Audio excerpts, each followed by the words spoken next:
Hey friends, I'm Otis Gibbs, and this is my buddy Kevin Anker. He's going to share a story about Billy Preston showing up at his gig. I'm loading into like a regular restaurant gig.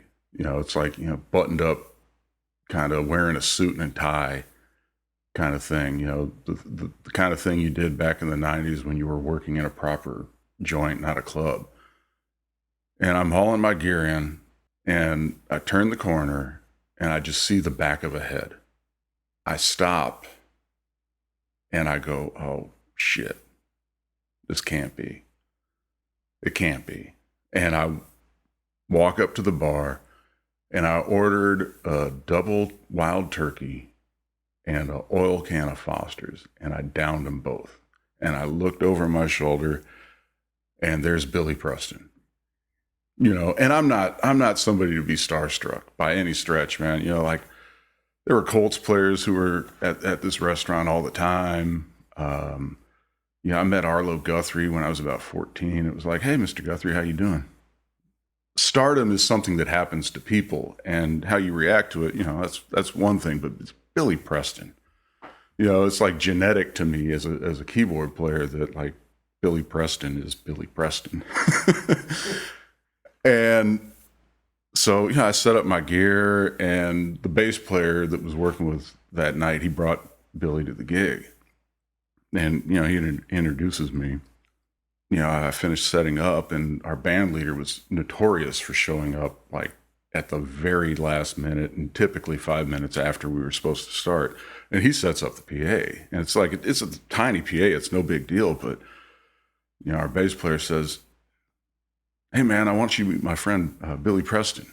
And he's so like involved with setting up this PA that he just kind of like doesn't hear it. And then you can see him physically slowing down as the words sink in that Billy Preston is right there. He's like, oh, Mr. Preston. And so for the next 4 hours of my life,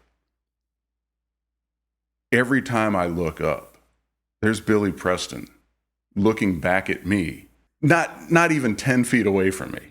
It isn't that he was the greatest musician who ever existed, but he was Billy Preston. He's done so much and so many things, and so I kind of got myself together, and I played pretty well that night, to give myself a little bit of credit. But the one thing I wasn't going to do is be that guy who bugged him.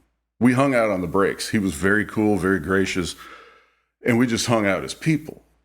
But the one thing that that I did that messed with him was, eventually I said, man, I got to ask you one thing.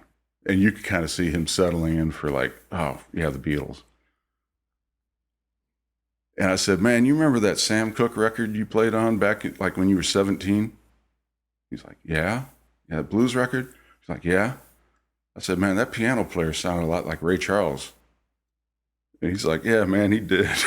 And that was like, it blew his mind that some young kid would just ask him like about a Ray Charles or about, a Sam Cooke record that he'd played on when he was 17. It was just totally out there for him.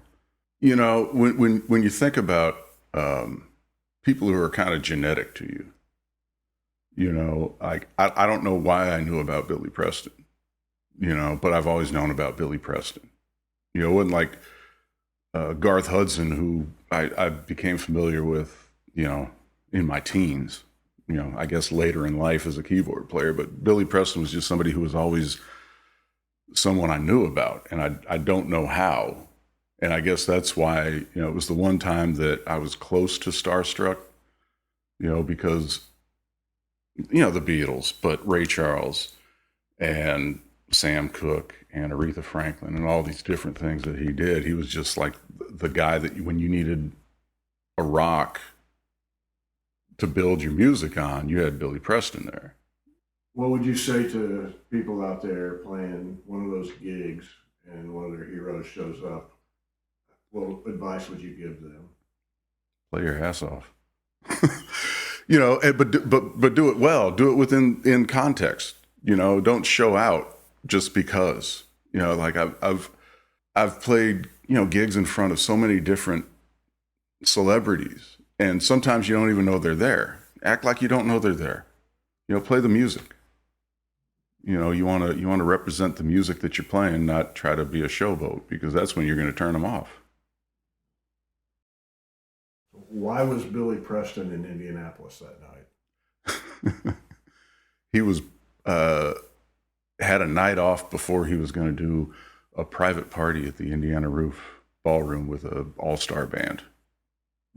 Some airline, I think, if I recall correctly, was having a party, and they hired a band of all-stars, and Billy Preston was the keyboard player.